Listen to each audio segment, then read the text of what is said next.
We're talking about a 23% sales growth, which sounds pretty impressive, but it's down sharply from the 39% pace seen in the previous quarter.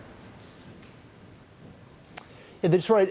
It's worth taking a step back here, though. Remember, Huawei is a private company. It does not have to report financial details the way publicly held companies do. What you're seeing here is a little bit of performance art. Huawei is coming out. They're talking about what their financials are because they want to signal to the outside world that they're still here, they're still growing. 23% is, as you say, a slowdown from the earlier figures, but it's still pretty strong.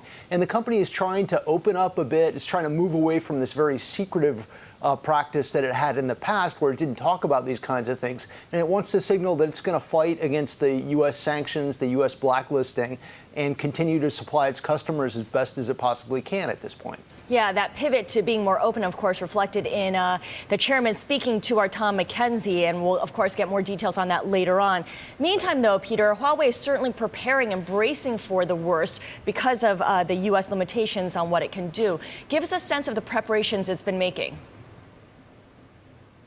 Right. Well, our China team has been reporting deeply on this. From the outside, of course, the U.S. has blacklisted the company, stopped it from buying the American technology that it needs to make a lot of its products. Internally, the troops have really been rallied, though. They feel like they're under attack. They've been working around the clock, literally 24 hours a day, trying to re-engineer their products so that they don't need some of these American components that they have been buying historically, trying to stockpile components also so that they have as steady a supplies as they possibly can. They're also paying out bonuses to employees who help make these things happen. So the company is really rallying at this point. It's a very different perspective than the U.S.